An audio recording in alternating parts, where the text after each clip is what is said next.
Rome is burning, not metaphorically, not in the pages of a poem, not in the imagination of a frightened child. Rome is burning. It is the summer of 64 AD, and the greatest city the ancient world has ever known is being eaten alive by fire. The flames started somewhere near the Circus Maximus, a cramped, winding row of shops and wooden stalls. But fire does not respect architecture. Fire does not care about history. Fire does not stop. Within hours, the blaze has leapt across the narrow streets, swallowing insulae, those towering, overcrowded apartment blocks where hundreds of thousands of ordinary Romans sleep, eat, live, and love. The people are running. Some clutch their children. Some clutch their money. Some just run. Above the roar of the inferno, you can hear screaming. You can hear the groan of ancient timber giving way. You can hear the crash of stone and marble as buildings that have stood for centuries collapse in minutes. The fire will burn for 6 days, then it will slow, then it will start again. By the time it is over, 10 of Rome's 14 districts will be destroyed or heavily damaged. Hundreds of thousands of people will be homeless. Ancient temples, irreplaceable works of art, centuries of accumulated Roman civilization, gone. And where is the emperor? Where is the man who is supposed to be the protector, the father, the divine ruler of this empire? According to some ancient sources, Nero is 30 miles away at his villa in Antium. The city is dying, and the emperor is not there. And then, and this is the part that history will never fully forgive, stories begin to spread through the choking smoke and the ashes. Stories that the emperor did not just fail to stop the fire. Stories that the emperor started it. Stories that Nero stood on a tower, playing his lyre, and sang while Rome burned. Whether that is true, we will find out. But here is the question that has haunted historians for 2,000 years. How did it come to this? How did Rome, the most powerful empire the world had ever seen, end up ruled by a man so polarizing, so destructive, so utterly theatrical, that his name itself became a word for tyranny? And was he really as monstrous as they say? Or is the truth far more complicated and far more interesting? This is the story of Nero Claudius Caesar Augustus Germanicus, the fifth and final emperor of the Julio-Claudian dynasty, a man raised by one of the most dangerous women in Roman history, a man who was handed the most powerful throne in the ancient world at the age of 16, a man who spent his reign doing things that emperors were not supposed to do, singing, performing, building, dreaming, and killing. This is a story about absolute power and what it does to a human being. It is a story about a mother who shaped her son into a weapon and then could not control what she had made. It is a story about paranoia, about art, about fire, about betrayal, and about an empire that finally looked at its ruler and said, enough. This is not just a biography. This is a warning about what happens when a man with no real constraints is given total control over the known world. And it starts not with the fire, but with blood. Chapter 1. Born into blood, December 15th, 37 AD. A child is born in a town called Antium, the same town, by the way, where Nero will reportedly be standing when Rome burns. Whether you believe in omens or not, something about that feels significant. The boy's name is Lucius Domitius Ahenobarbus. He will eventually be known as Nero. But before we get to the emperor, we need to understand the world he was born into, because that world was not just complicated, it was actively, lethally insane. To understand Nero, you have to understand the Julio-Claudian dynasty. And to understand the Julio-Claudian dynasty, you have to understand one fundamental truth about Roman imperial power. It was drenched in blood from the very beginning. Julius Caesar was assassinated. His adopted son Augustus seized power after years of civil war. Augustus's own family became a killing field. Wives were accused, sons were exiled, grandsons were destroyed, all in the desperate scramble to control succession. Tiberius, the emperor who came after Augustus, spent the last decade of his reign presiding over a terror in Rome. men and women executed on the faintest whisper of treason. Caligula, the emperor before Nero, became so erratic and violent in his behavior that his own Praetorian Guard assassinated him in a corridor while his wife and daughter waited nearby. This is the world Nero was born into. The Julio-Claudian family tree was not so much a tree as a tangle of thorns. They married each other's relatives, adopted each other's children, poisoned each other's dinners. Power was not inherited in any clean or orderly way. It was grasped and fought for and held onto with white-knuckled desperation. Nero's father was a man named Gnaeus Domitius Ahenobarbus. If you need to know one thing about him, know this. Even by Roman standards, standards which were already quite low, he was considered a genuinely terrible person. The Roman historian Suetonius, writing roughly 60 years after Nero's death, describes Domitius as a man who was in every aspect of his life detestable. He allegedly ran over a child in the road on purpose. He gouged out the eye of a Roman knight for criticizing him. He was charged with treason, adultery, and incest. When people told him he should be proud of his newborn son, he reportedly replied that anything born from himself and Agrippina could only be a disaster and a public menace. Whether or not he actually said that, the fact that ancient writers recorded it tells you everything about what kind of legacy this child was walking into. Because Agrippina, we need to stop and talk about Agrippina. Nero's mother was Agrippina the Younger, and she is one of the most extraordinary, terrifying, and complex figures in all of Roman history. She was the sister of Emperor Caligula. She was the great-granddaughter of Augustus himself. She was a woman who understood power completely. What it was, where it came from, how to get it, and what it cost. She was also, by any reasonable measure, absolutely ruthless. When Nero was around 2 years old, his mother was exiled by her brother Caligula, sent away to a tiny island in the Tyrrhenian Sea, allegedly for being involved in a conspiracy against him. She was lucky Caligula didn't execute her. During the same period, his father died. Nero's inheritance was seized by Caligula, leaving the child with almost nothing. And then Caligula was murdered by his own guards, and the world shifted again. Claudius, Caligula's uncle, became emperor. Agrippina was recalled from exile. She returned to Rome with a mission that was crystal clear in her mind, even if no one else could quite see it yet. She would claw her way back to the center of power. She would put her son on the throne of the world, and she would let nothing and no one stand in her way. But here is what makes this truly remarkable. Nero was still a small child. Agrippina was already playing the long game, and the moves she made over the next decade and a half would shape everything that followed. She was not just a mother protecting her son. She was an architect, and Nero was the building she intended to raise. But buildings, as Rome itself would eventually discover, can burn. Chapter 2. The Woman Who Built a Monster. Agrippina the Younger arrived back in Rome from exile with nothing except her bloodline, her intelligence, and a mind like a blade. The first thing she did was get married. Not for love, for position. She married a wealthy man named Gaius Sallustius Crispus Passianus. He was rich, connected, and conveniently mortal. Some ancient sources suggest that he died shortly after and left his entire fortune to Agrippina. Whether she helped him along to his death, we cannot say with certainty.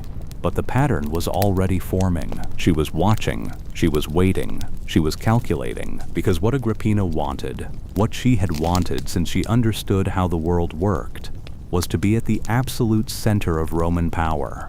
And in the Rome of the 1st century, there was only one way for a woman to fully inhabit that center. You had to own the emperor. Emperor Claudius was a complicated figure. He was underestimated by almost everyone, dismissed as slow, physically awkward, intellectually odd. His own family had shielded him from public life for years because they were embarrassed by him. But Claudius was not stupid. He was actually a significant scholar. He had written histories of Carthage and Etruria. He was capable of genuine administration and policy. He was also deeply susceptible to the women around him. His third wife, a woman named Messalina, had been spectacularly unfaithful and had eventually been executed for it. Claudius was a widower. He was vulnerable. He was available, and Agrippina moved. In 49 AD, Agrippina became the fourth wife of Emperor Claudius. It was a staggering social maneuver. Claudius was her uncle. This was technically incest, a connection that required a special dispensation, a change in Roman law to allow it. Agrippina orchestrated all of it. Now she was not just the mother of a minor noble. She was the Empress of Rome, but she was not done. She had a son from her previous marriage, the boy who would become Nero. Claudius had his own biological son, a boy named Britannicus, slightly younger than Nero. The succession was, in theory, obvious. Britannicus should have been the heir. Agrippina made sure that did not happen. Step by step, with extraordinary patience and precision, she restructured the world around her son. She convinced Claudius to formally adopt Nero, making him a member of the Julio-Claudian imperial family. She arranged for Nero to be betrothed to Claudius's own daughter, Octavia, his half-sister by adoption, cementing his position within the imperial household. She arranged for the finest possible tutor for her son, a man who would become one of the greatest philosophical minds of the ancient world. That tutor was Seneca. We need to understand what Seneca meant in this context. Lucius Annaeus Seneca was a Stoic philosopher, a writer, a statesman. He had been exiled to Corsica under Caligula on dubious charges. Agrippina recalled him from exile specifically to tutor her son. She was not just giving Nero a teacher, she was giving him a worldview, a set of intellectual tools, a framework for understanding power. Whether she understood that those same intellectual tools would eventually cause Nero to struggle under the weight of what he was doing, probably not. But Seneca shaped Nero more than any other single person except Agrippina herself. He taught the boy rhetoric. He taught him philosophy. He taught him how to think and how to speak.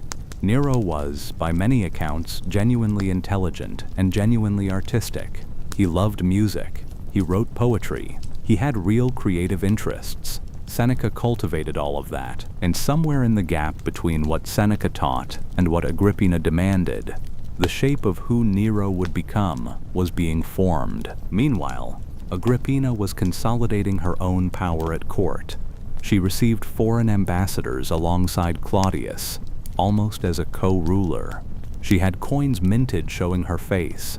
She was given the title Augusta, a distinction that had immense political weight. She had her own Praetorian Guard connections. She was eliminating enemies at court through accusations and trials. Claudius's biological son Britannicus was being systematically marginalized. His tutors were replaced. His access to his father was limited. He was being erased from the story as subtly and as completely as Agrippina could manage. But then Claudius began to shift. There are hints in the ancient sources, hazy, contested, but persistent, that Claudius was beginning to reconsider, that he was perhaps looking more favorably again at Britannicus, that he was growing suspicious of the woman he had married, that he was possibly beginning to understand what Agrippina had been doing all along. If that is true, then what happened next becomes even more chilling. In October of 54 AD, Emperor Claudius died. The official explanation was that he ate some bad mushrooms. The ancient sources are virtually unanimous that Agrippina poisoned him. We cannot prove it with absolute certainty from the distance of 2,000 years. But the ancient historians, Tacitus, Suetonius, Cassius Dio, all point in the same direction. Some accounts describe a specific tasting dish, a plate of mushrooms.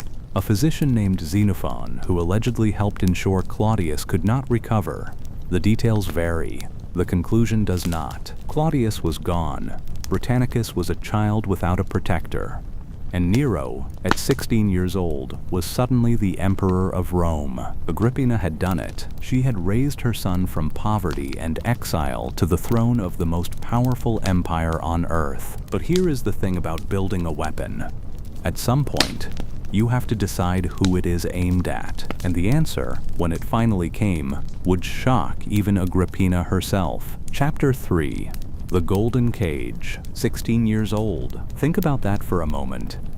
16 years old. and you are the ruler of an empire that stretches from the Atlantic coast of Spain to the Euphrates River, from Britain in the north to the scorching deserts of North Africa.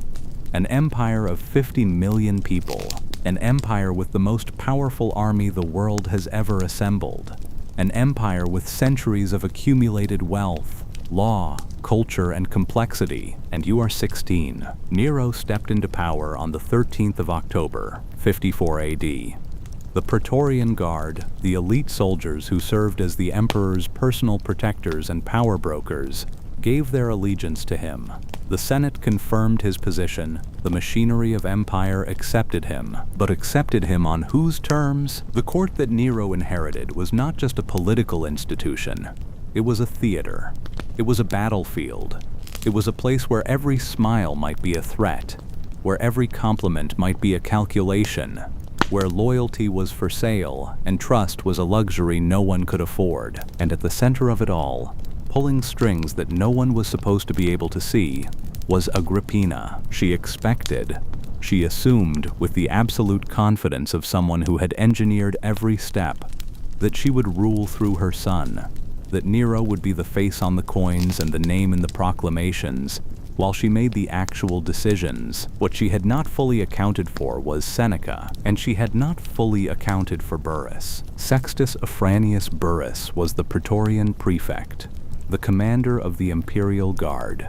He was a soldier's soldier. Practical, blunt, deeply competent, he had helped place Nero on the throne partly because Agrippina had helped him rise. But Burrus was not Agrippina's man. He was his own man. And what he saw, looking at this 16-year-old emperor, was potential. Potential that was being strangled by a mother who would not let go. Seneca and Burrus formed what historians sometimes call the informal council of Nero's early reign. Together they worked to do something genuinely radical. They tried to give Nero room to actually govern. They shielded him from the worst impulses of the court. They helped him craft the speech he gave to the Senate at his accession. A speech so excellent, so measured, so apparently sincere in its promises of collaborative governance that Tacitus tells us some senators were moved by it. Nero promised the Senate its dignity back. He promised no more secret trials. He promised to govern through consultation, not fear. And remarkably, in the first years of his reign, he largely kept those promises. The period historians sometimes call the Quinquennium Neronis, Nero's 5 good years, was a period of genuine competent governance. Wars were managed, provincial administration was improved, there were real attempts at legal reform, trade flourished. The empire was not collapsing. It was, in fact, reasonably healthy. Nero was not ruling it alone. Seneca and Burrus were doing much of the heavy lifting. But the system was working. The problem was what was happening on the personal level, because Agrippina was not gracefully stepping back. She was fighting. She sat in on councils. She tried to receive ambassadors. She expected deference and acknowledgement and power. When she didn't get exactly what she wanted, she threatened. She reminded Nero and everyone around him of what she had done to put him on the throne. She reportedly threatened at one point to support Britannicus as the rightful heir, to undo everything she had done, to pull the rug out from under the son she had spent 15 years maneuvering into position. Whether she would actually have done it, whether she could have done it, is doubtful. But she said it, and Nero heard it, and then Britannicus died. In February of 55 AD, at a dinner with the imperial family, Britannicus, who was just on the verge of the age when he would have been officially recognized as a man, collapsed and died. He had a seizure at the table, and he was dead before the night was over. Nero told the guests it was an epileptic fit. Britannicus had them, he said. Nothing to worry about. Almost no one believed him. Tacitus writes that the poison was prepared by a woman named Locusta, a professional poisoner who worked effectively as a contractor for the imperial family. That the poison was first tested on an animal, that it was then delivered to Britannicus in a hot drink that had been cooled, so the taste tester, who sampled everything for the emperor, would not detect it. Britannicus was 13 years old. What happened next was in some ways more revealing than the death itself. Nero had the body buried quickly, at night, in a rainstorm. He gave a brief, almost perfunctory speech to the Senate and moved on. The speed, the indifference, the complete absence of ceremony. This was not the action of a young emperor making a desperate, frightened decision.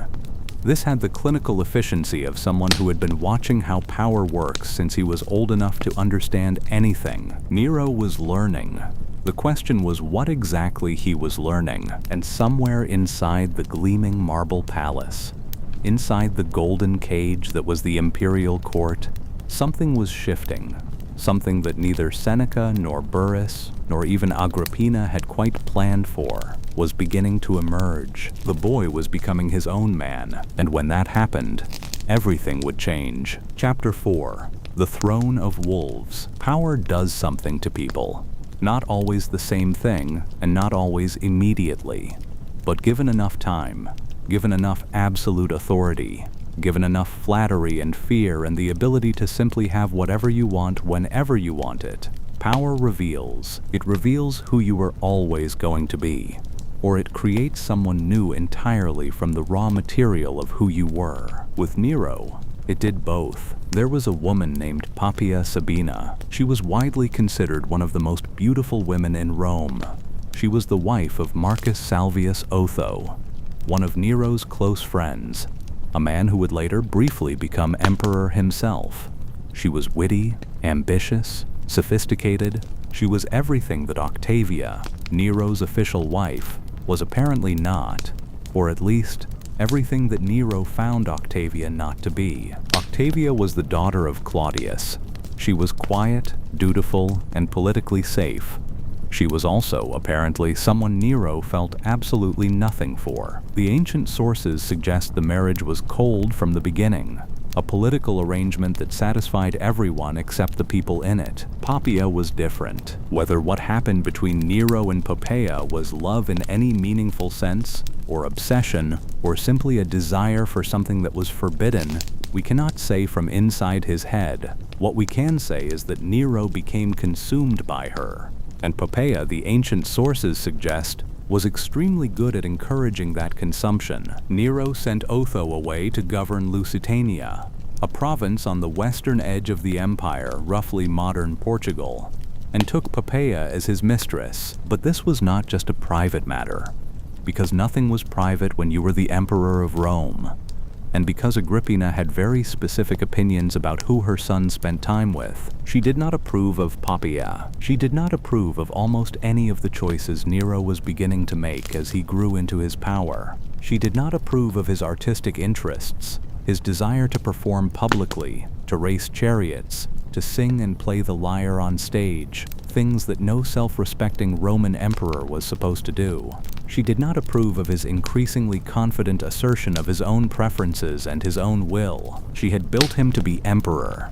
She had not built him to be independent. The conflict between Nero and his mother, which had been building for years in the careful, coded language of the imperial court, was beginning to boil toward the surface. And it was around this time, sometime in the late 50s AD, that something else happened that would reshape Nero's relationship with power in a fundamental way. His old advisors began to lose their grip. Seneca and Burrus had served as a kind of informal brake system on Nero's impulses.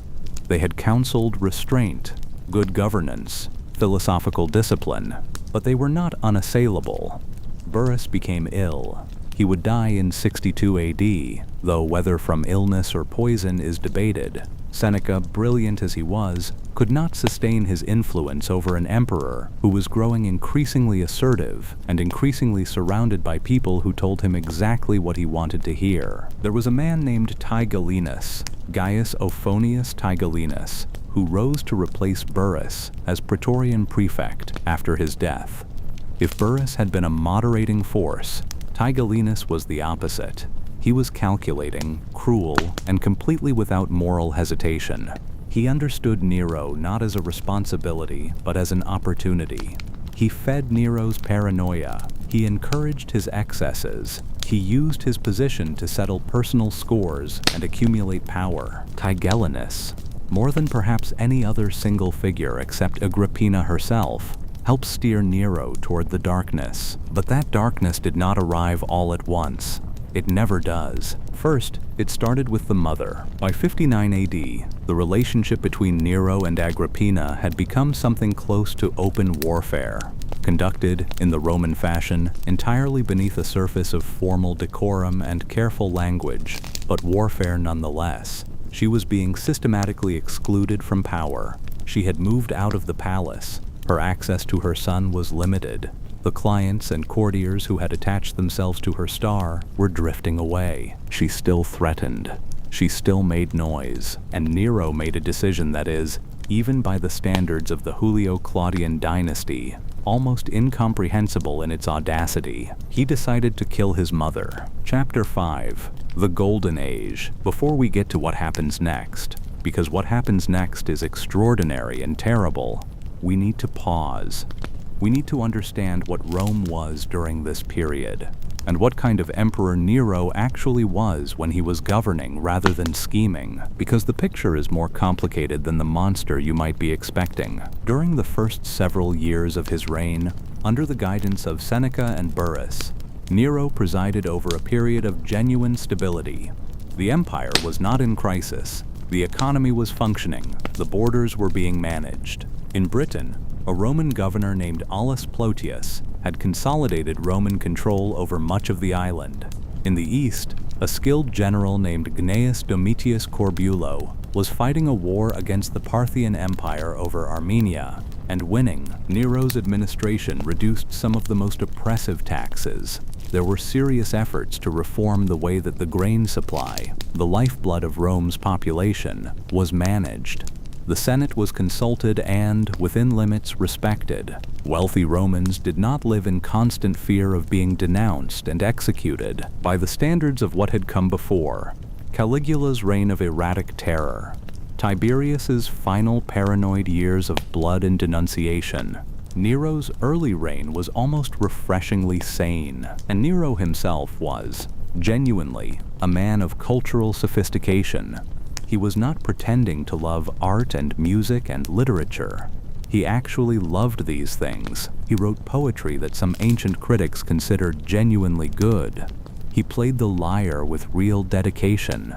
He raced chariots at the Circus Maximus, apparently with real skill. He was a performer in the deepest sense of the word, someone who craved an audience, who needed to create, who felt most alive when he was making something. This is one of the great paradoxes at the heart of Nero's story.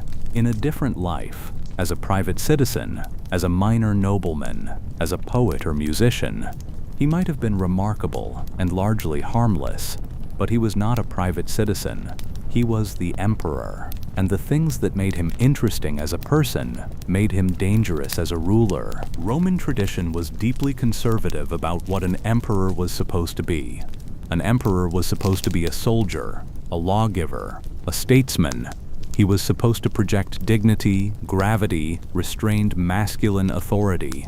He was not supposed to get on a stage and sing for the public. He was not supposed to drive chariots in competition like a common entertainer. He was absolutely not supposed to perform in the Greek style, expressive, theatrical, emotionally demonstrative, in front of crowds. Nero did all of these things. He built a massive arena called the Neronia, where he held competitions in music, poetry, and athletics in the Greek style, and he participated himself, competing for prizes alongside professional performers. The Roman upper class, the senators, the old aristocracy, the people who had maintained their dignity through centuries of careful social convention, were appalled. Not just annoyed, not just embarrassed, genuinely deeply offended at the spectacle of their emperor performing like an entertainer. But the ordinary people of Rome, the urban poor, the freedmen, the workers and merchants and small traders who made up the vast majority of the city's population, they loved it. This is something that often gets lost in the ancient accounts, which were written almost exclusively by wealthy, educated, aristocratic men who despised everything Nero represented. The ordinary population of Rome had a different relationship with their emperor. Nero gave them shows. He gave them entertainment. He gave them a ruler who seemed to actually enjoy the same things they enjoyed. He was building, he was spectating, he was playing, and he was doing it in public where they could see him. The relationship between Nero and the Roman mob was never straightforward, but it was always present, and it would matter later in ways that neither his enemies nor his supporters could quite predict. For now, though, we need to go back to the darkness that was approaching, because the Golden Age, such as it was about to crack, and it was going to crack along the fault line of a mother and a son who had, together, built something too dangerous for either of them to control. Chapter 6. The Mother Must Die, 59 AD. We need to talk about the boat. Nero's plan to kill his mother was, in some respects, so elaborate and so theatrical that it almost defies belief. He could have simply had her arrested and executed on charges of treason. He could have had her quietly poisoned. The imperial family had demonstrated repeatedly that they knew how to make that work. He could have sent soldiers to her villa in the night. Instead, and the ancient sources agree on the broad outlines of this, even if the specific details vary, he built a collapsible boat. The story goes something like this. Nero invited Agrippina to a festival at Baiae on the Bay of Naples. He was charming, attentive, affectionate, more so than he had been in years. He treated her beautifully throughout the evening, and when it was time for her to travel home across the water to her villa at Bauli, he insisted she take a particular galley that he had arranged. The galley had been secretly designed to collapse. Lead weights were loaded above the cabin where Agrippina would be sitting. At a signal, the ceiling was supposed to fall on her and kill her. If that didn't work, the boat would sink. The plan, as plans go, was extraordinarily bad. Almost comically bad, in fact. The ceiling collapsed, but at an angle. Agrippina's companion, a woman named Acerronia, was killed. Agrippina herself was thrown into the water. She was injured, a wound to her shoulder, but she was alive. She managed to swim and was eventually rescued and brought to shore. And then she did something absolutely remarkable. She sent a messenger to Nero telling him she was fine. Whether she genuinely didn't understand what had happened, whether she convinced herself it was an accident, or whether she was buying herself time, we don't know. But the message she sent was the message of a woman who was either innocent or brilliant. Maybe both. Nero received the message and panicked. The ancient sources tell us he was terrified. He called in Seneca and Burrus and explained what had happened. They apparently said nothing for a long time. Then Seneca reportedly turned to Burrus and said, or implied, that this was not a problem that the Praetorian Guard could solve. The guards had known Agrippina since she was a young woman. They would not kill her. So Nero turned to the one person who was always willing. Anicetus was the commander of the fleet at Misenum. He had been Nero's childhood tutor before Seneca took over. He offered to finish what had been started, and that same night, Anicetus and a group of naval officers went to Agrippina's villa. She saw them coming. She understood apparently exactly what was happening. There are different versions of what she said. The most famous, probably apocryphal but deeply memorable, is that she pointed to her stomach and said, "Strike here, the womb that bore him." Agrippina the Younger, one of the most powerful and most dangerous women in Roman history, was killed by her son's servants on the orders of the son she had spent her entire life trying to put on the throne. She was around 43 years old. What happened next was instructive. Nero wrote to the Senate claiming that Agrippina had been plotting against him and had been caught and had killed herself when the plot was discovered. The Senate, understanding perfectly well who held power and what it would mean to say otherwise, accepted this explanation and voted congratulations to the emperor on his narrow escape from his mother's treachery. That is how the Julio-Claudian Empire worked. But something had changed. Not immediately, not visibly, but something had cracked. Nero had crossed a line that could not be uncrossed. He had ordered the murder of his own mother, and whatever guilt or horror he felt about it, and the ancient sources suggest he felt quite a lot, at least initially, it could not be undone. Seneca had helped cover it up. Burrus had stepped aside. The Senate had applauded. Rome had accepted it, and Nero learned something terrifying, that there was almost nothing he could not do. This is where the story takes a darker turn, not because Nero suddenly became a monster the morning after his mother died, but because the constraints were gone. The woman who had been his conscience, however warped and self-serving that conscience might have been, was gone.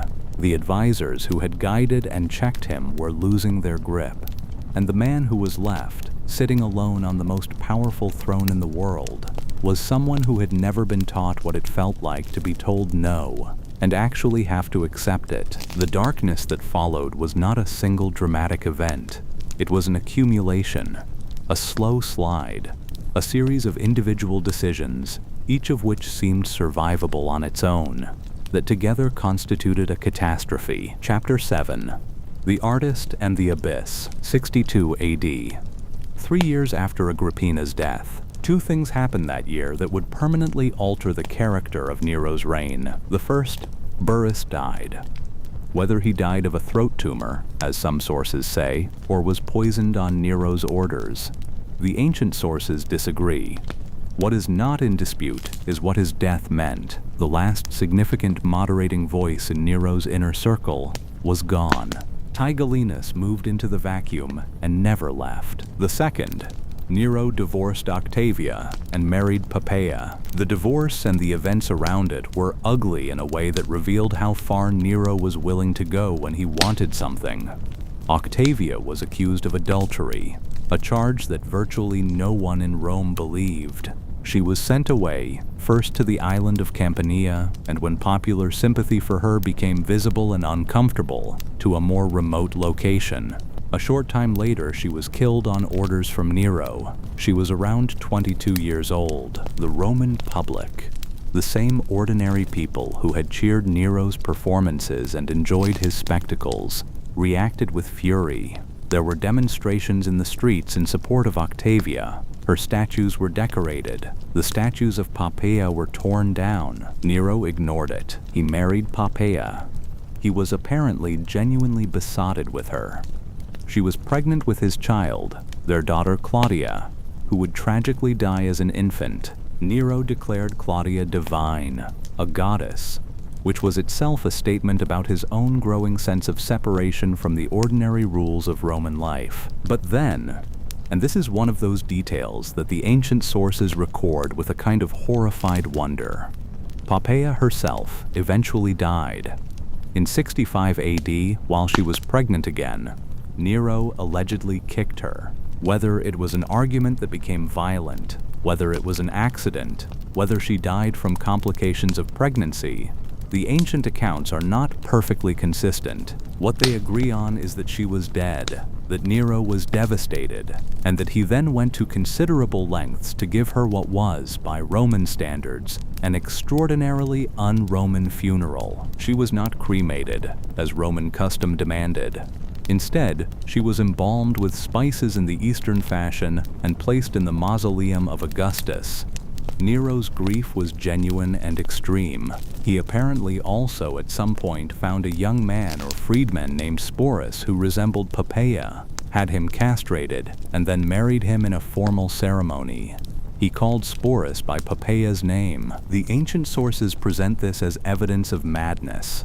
Modern readers might find it evidence of something else entirely, of a man so completely unmoored from ordinary human constraints that he could not process grief in any way that resembled normal human behavior. This is the period when Nero's reign begins to feel genuinely unhinged, not because of one specific act, but because of the accumulation.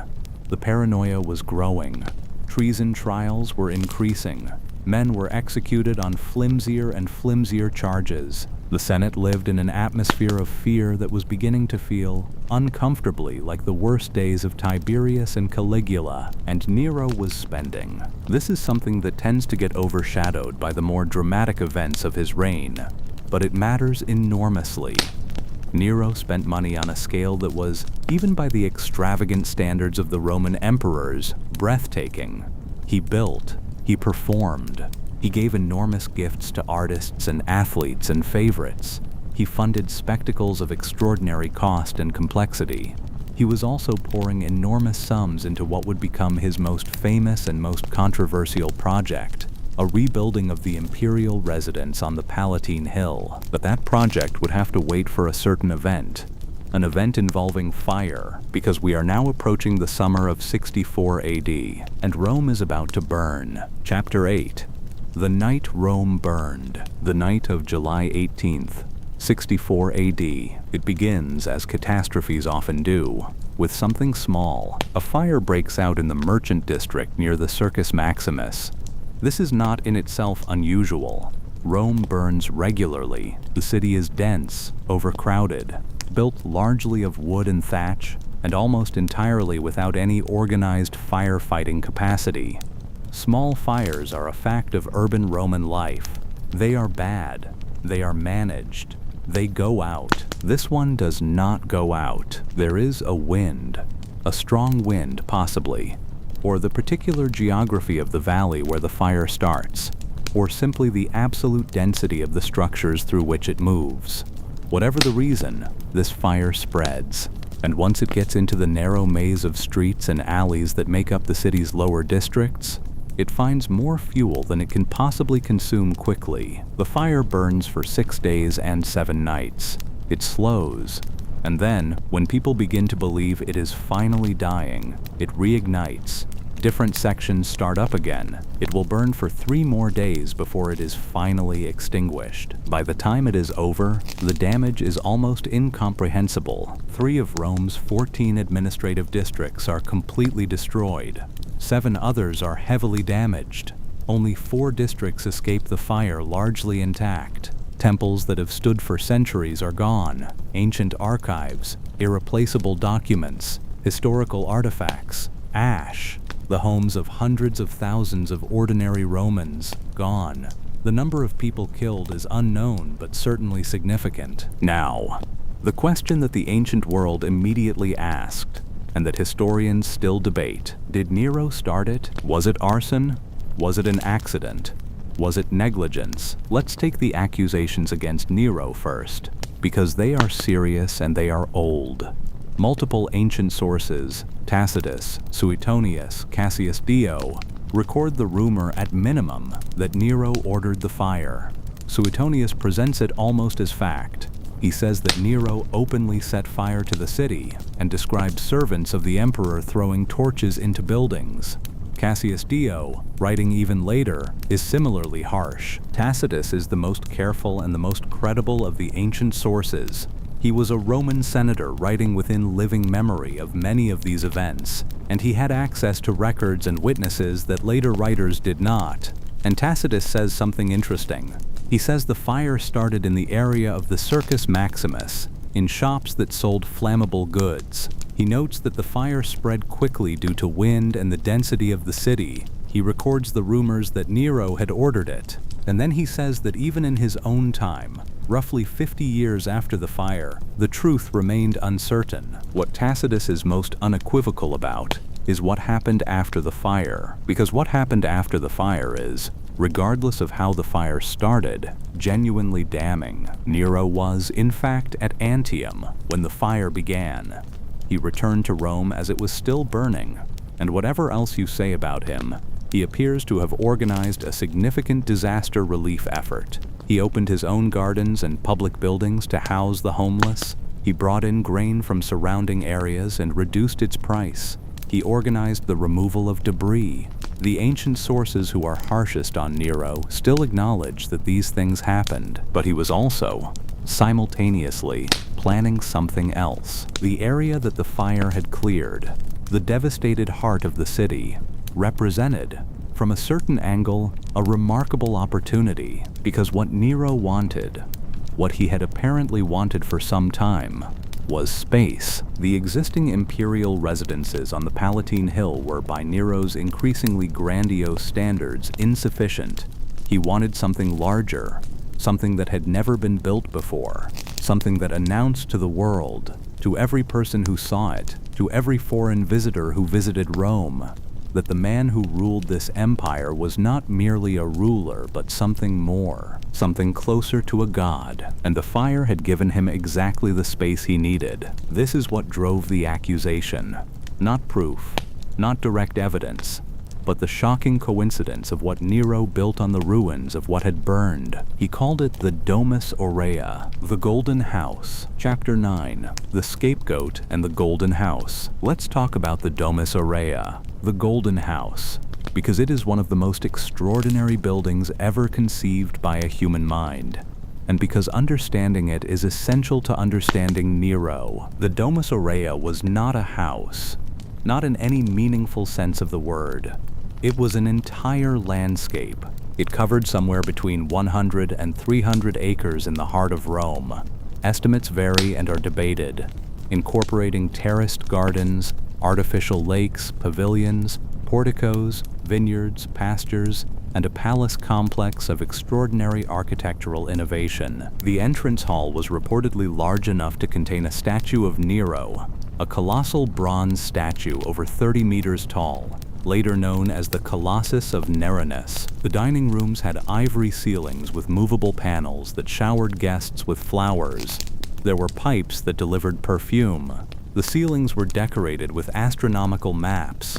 There were rooms, including the famous octagonal room, whose architecture was centuries ahead of its time, that rotated. Nero reportedly said, when it was finally completed, "Now I can at last begin to live like a human being." The ancient sources present this as insanity, as megalomania, as the ultimate expression of tyrannical excess, and it was all of those things. But it was also something else. The Domus Aurea was a genuine work of artistic vision, designed by architects named Severus and Celier, who were by any measure innovative geniuses. The architectural techniques developed for the Domus Aurea would influence Roman building for generations, including, ironically, the building that the Flavian emperors would construct on its ruins, the Colosseum. But none of that helped Nero in 64 AD, because the fire needed an explanation. The homeless needed a scapegoat. The people needed someone to be responsible for the catastrophe that had consumed their city, and Nero found them. There was a small religious community in Rome, a sect that had been gradually growing in the city for a few decades, composed largely of followers of a Jewish teacher from Judea who had been executed by crucifixion under the Roman governor Pontius Pilate approximately 30 years earlier. The Romans called them Christiani, Christians. They were already regarded with suspicion. They were secretive. They didn't participate in the state religion. There were rumors, completely false but widely believed, of bizarre and criminal practices at their meetings. They were, from the perspective of mainstream Roman society, a convenient group to distrust. Nero blamed them for the fire. What followed was one of the first systematic persecutions of Christians in recorded history. Tacitus, who personally had little use for Christianity, nonetheless describes what Nero did to the Christians with something approaching revulsion. They were arrested. Some were covered in animal skins and thrown to dogs. Some were crucified. Some were coated in pitch or tar and set alight at night, used as human torches to illuminate Nero's gardens. Tacitus's language is careful and significant. He says that even though the Christians were guilty of hatred of the human race, the standard Roman accusation against them, the cruelty with which they were treated aroused pity because it was clear that they were being sacrificed not for the public good but for one man's brutality. This is a remarkable statement from a Roman senator writing about a group he himself regarded as dangerous. Even Tacitus thought Nero had gone too far. The Christians were not saved. Their suffering continued. But Nero's reputation took a hit that even his supporters could not completely paper over, and it was not the only crisis he was facing. The empire's finances were strained by the cost of the fire relief, the cost of the new building projects, and the general expense of Nero's lifestyle and governance. Provincial governors were being squeezed for revenue. In Britain, a crisis of taxation and land seizure, combined with what the Romans did to the widow and daughters of a recently dead client king named Prasutagus, had produced a revolt that had nearly cost Rome the province. Queen Boudica's rebellion burned Camulodunum, Londinium, and Verulamium before it was crushed.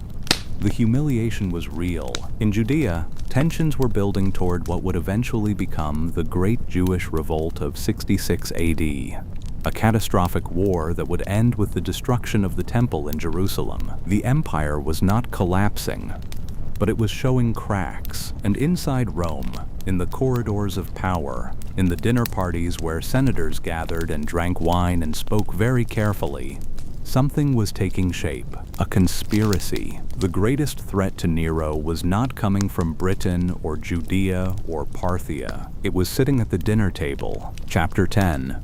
The Conspiracy of Knives, 65 AD. The man at the center of the plot was named Gaius Calpurnius Piso. He was wealthy. He was popular. He was charming. He was everything that Nero's most aristocratic critics wanted in a potential emperor. Noble lineage, easy manner, the right connections, the right face. He was, in the words of Tacitus, distinguished for his bright qualities, or at least by the absence of the vices that were destroying Nero, damning with faint praise. But in 65 AD, faint praise for a man's character was enough to build a conspiracy. The Pisonian conspiracy was the most serious challenge to Nero's power during his reign, and it nearly succeeded. Who was involved? That is the remarkable thing. Almost everyone.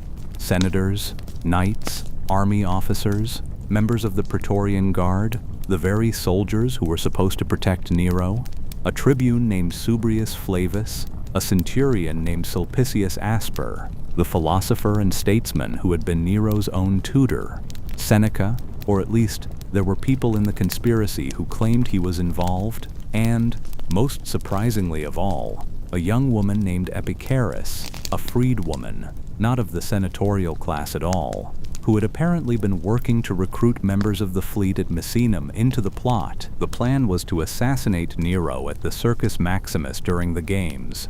One of the conspirators, a man named Lateranus, would approach the emperor as if to make a petition, a common and accepted practice, and grab him.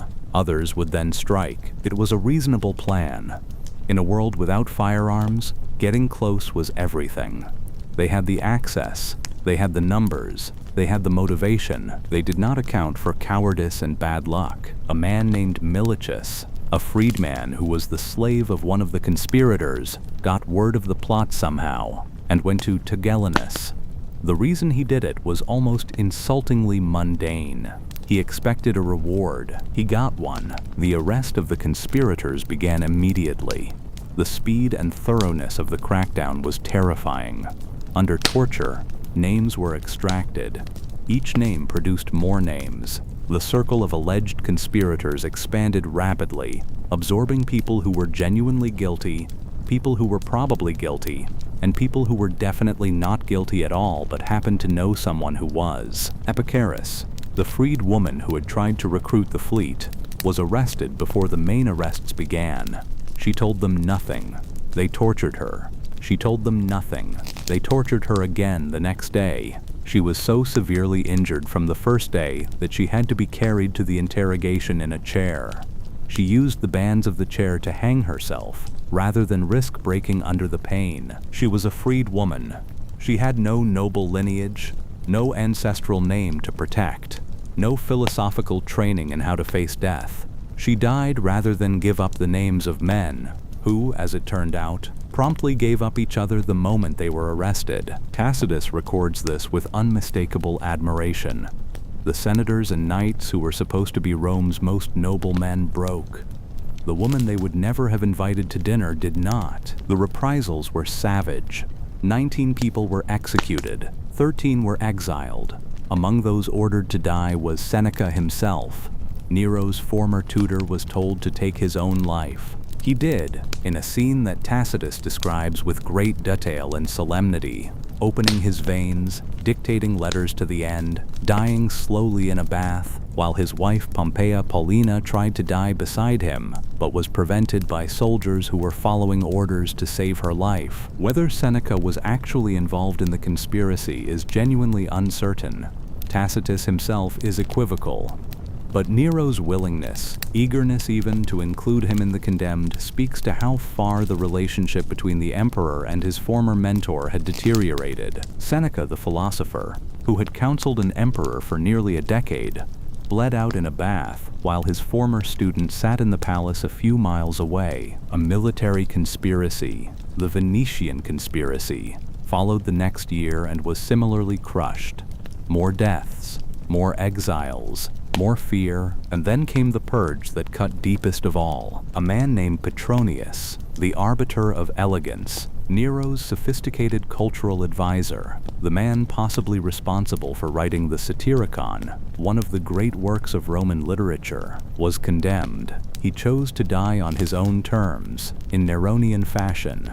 He opened his veins and then closed them again, repeatedly, while entertaining his friends with light conversation and poetry, not philosophy or serious discourse about death. He read light verse, he had dinner, he gave away his slaves, he broke his signet ring so Nero couldn't use it posthumously. He died by degrees, casually, defiantly, and his last act was to send Nero a letter. Not a plea, not a confession, a detailed account of Nero's private sexual habits and debaucheries, sealed and sent to the emperor as a parting gift. Even in death, Nero's circle managed to make him look bad, and yet the empire still stood. Nero still sat on the throne. His power had survived the conspiracy, survived the reprisals, survived the paranoia and the blood. But the clock was running, and the world was getting smaller. Chapter 11. The empire turns its back. 66 AD. Nero was on top of the world. Or at least, he believed he was. This is the year he set out for Greece. For Nero, Greece was not a military campaign or a diplomatic mission. It was an artistic pilgrimage. Greece was the home of the culture he had loved since childhood, the source of the music and theater and athletic tradition that he genuinely revered. He was going to compete. He was going to perform. He was going to be, in some sense, the artist he had always wanted to be, without the constraints of Roman aristocratic dignity, in a country that understood and valued artistic achievement in a way that Rome never quite had. He entered every major pan-Hellenic games, the Olympics, the Pythian Games, the Isthmian Games, the Nemean Games. He competed in music, in drama, in chariot racing. He won. He won everything. To be fair to the Greeks, they let him win everything. When you are the emperor of Rome and you show up to your chariot race, the other competitors develop a tendency to finish in second place. Nero apparently fell out of his chariot during one race and had to be helped back in, and still won.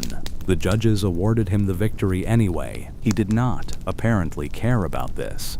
Or if he did, he suppressed the awareness. He collected his laurels.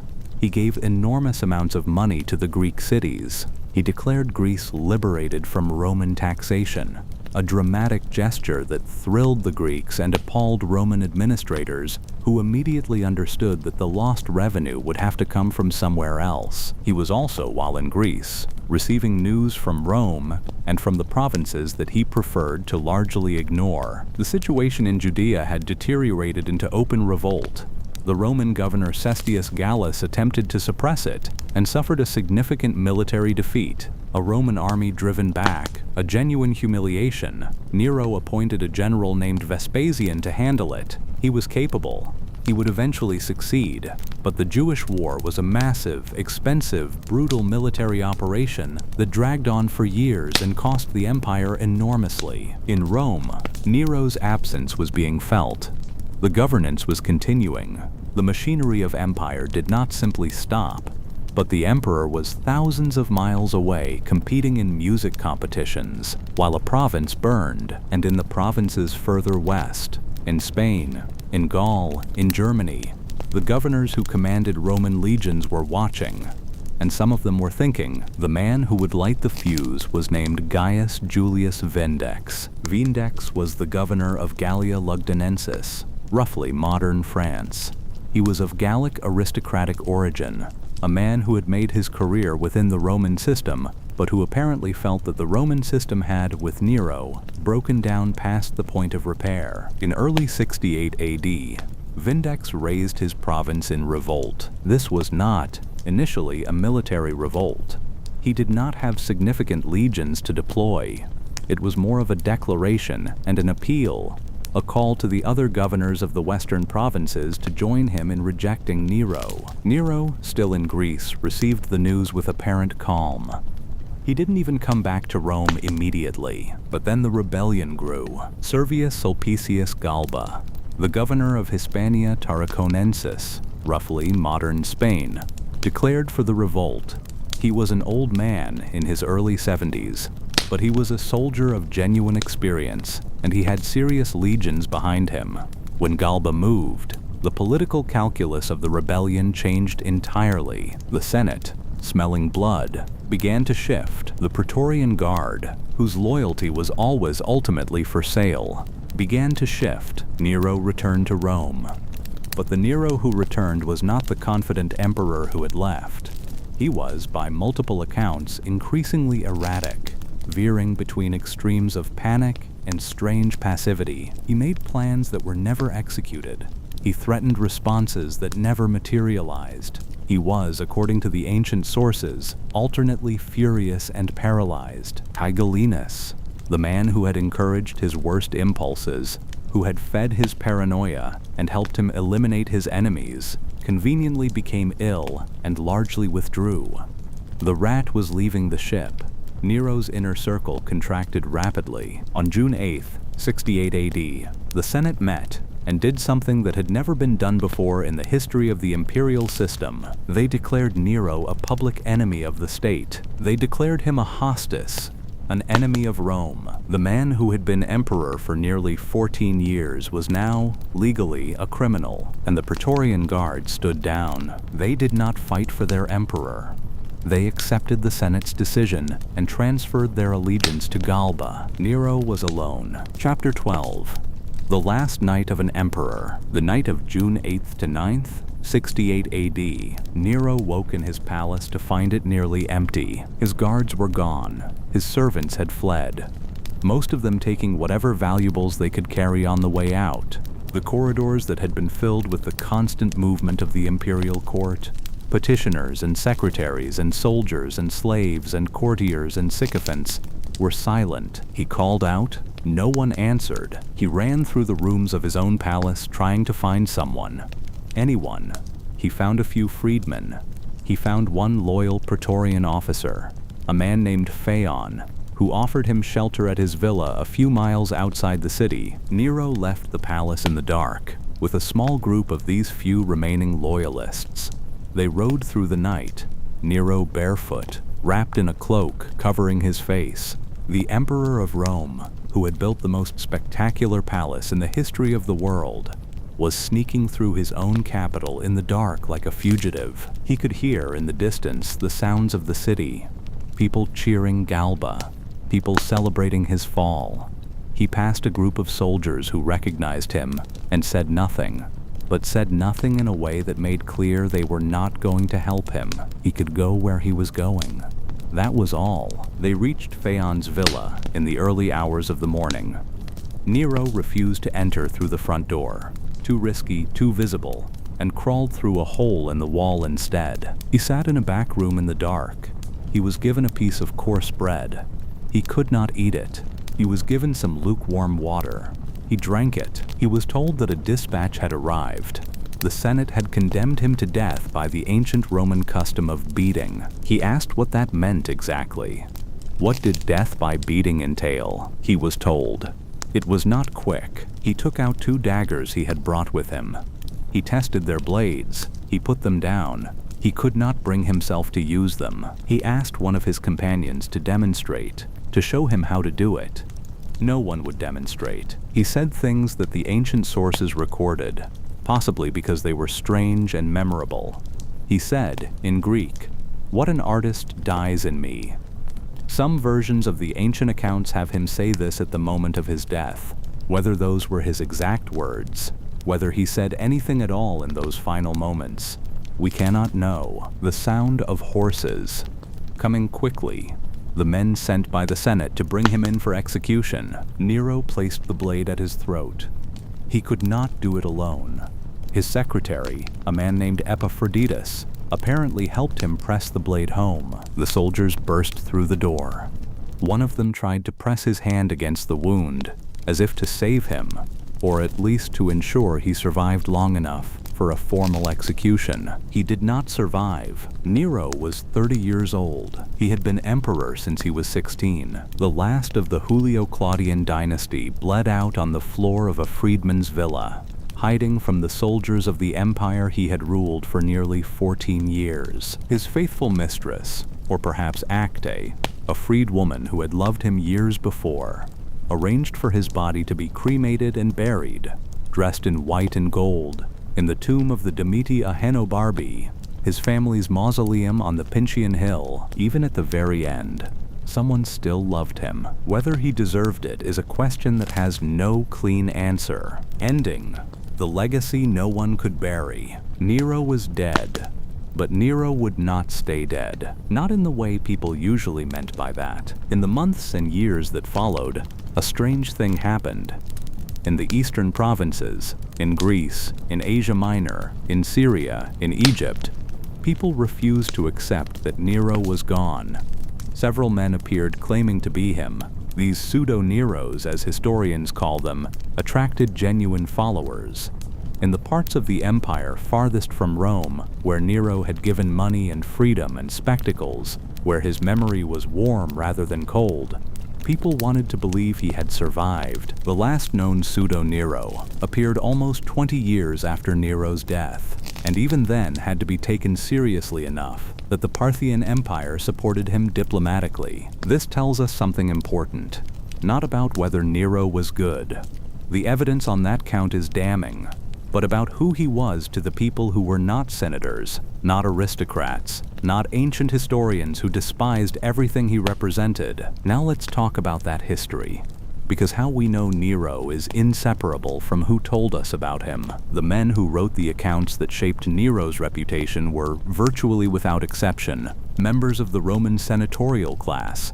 They were the people who sat in the Senate and applauded Agrippina's murder and then wrote, decades later, that Nero was a monster. They were the people who ran when the Pisonian conspiracy failed and then wrote, decades later, that Nero was a tyrant. They had an interest, sometimes personal, sometimes political, always structural, in presenting the last Julio-Claudian emperor as the worst of all possible rulers. That does not make their accounts false. Many of the things they describe are corroborated from multiple sources and are almost certainly true. Nero did order the murder of his mother. He did murder his wife Octavia on fabricated charges. He did oversee the execution of Seneca and dozens of others. He did preside over the first recorded persecution of Christians. He did build an enormous pleasure palace on land cleared by a catastrophic fire that he may or may not have started. These are not small things. But there is also another Nero, the one who governed competently for his first 5 years, the one who reduced taxes, the one who consulted the Senate, the one who genuinely, authentically loved art and music and theater, and who in a different life, in a different century, in a different context, might have been a remarkable creator rather than a disastrous ruler. There is the Nero who wept at the death of his cat, who couldn't kill a prisoner because the death warrant made him feel sick, who apparently loved Poppaea in whatever broken way he was capable of loving anyone, who wanted, above almost everything, to be seen not as a god or a conqueror, but as an artist. The tragedy of Nero is not simply that he was cruel. It is that he was cruel and human simultaneously, that the impulses that made him dangerous, the need for an audience, the craving for absolute freedom, the refusal to accept constraints, were not entirely separable from the impulses that made him interesting. He was a man who should never have been given absolute power over an empire.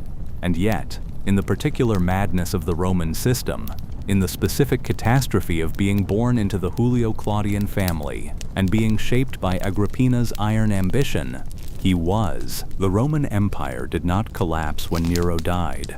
It went through a bloody civil war, the year of the 4 emperors, and then settled into the Flavian dynasty under Vespasian and his sons. The empire would continue for another 400 years in the west, and another 1,500 years in the east. But something did end with Nero. The line that went from Julius Caesar to Augustus to Tiberius to Caligula to Claudius to Nero, that particular bloodline, that particular dynasty, ended on the floor of Phaon's villa with a blade at a young man's throat, and in the rubble of the Domus Aurea, on the land that Vespasian cleared and gave back to the people, workers began building something new. They would call it the Flavian Amphitheater. The world would come to know it as the Colosseum, built on the ruins of Nero's golden dream. Built on the lake where his pleasure garden had stood, built as a statement, Rome's answer to an emperor who had taken what he wanted, that this space belonged not to one man but to the people. The great irony of history is that the Colosseum, which is today perhaps the most recognizable symbol of Rome and of Roman civilization, stands where it stands, specifically because Nero existed. And there is one more irony. In the Sistine Chapel, the most sacred room of the most powerful religious institution in the world, the ceiling was painted by Michelangelo, and on the walls, painted by artists of the High Renaissance, there are images of the original martyrs of the Christian Church, people who died because a young emperor needed a scapegoat for a fire, people whose suffering Tacitus recorded with the pen of a man who understood that cruelty, even cruelty directed at people you despised, was still cruelty. Nero intended to erase the Christians, to make them disappear in the smoke and ashes of 64 AD, the same way so much else had disappeared. Instead, their persecution became the seed of something that would eventually outgrow and outlast everything Nero ever built. The Golden House is gone. The colossal statue is gone. The pleasure gardens are gone. The rotating dining rooms are gone. The people Nero killed to explain a fire are worshipped by hundreds of millions. There is something in that which feels like a verdict. Nero wanted to be remembered as an artist. He wanted to be known as the emperor, who understood beauty, who appreciated culture, who could perform on the same stage as the gods. History remembered him as the man who burned the world, whether he actually started the fire or not. The fire was always inside him. It was lit there by a dynasty built on blood, stoked by a mother who turned love into a political weapon, and fed by a system that told him, from the moment he put on the purple, that he could do anything, absolutely anything, without consequence. And for 14 years, he almost could. In the end, what destroyed Nero was not his enemies or his rivals or the armies marching from Spain. It was something simpler and more universal. He ran out of people willing to pretend. The empire finally looked at the man on the throne, the 30-year-old boy emperor with his lyre and his paranoia and his golden palace, and said, "This is not what we are. This is not what we can afford to be." And that, perhaps, is the most human thing about this most inhuman of stories. Even absolute power has a limit. Even Rome eventually said, "Enough."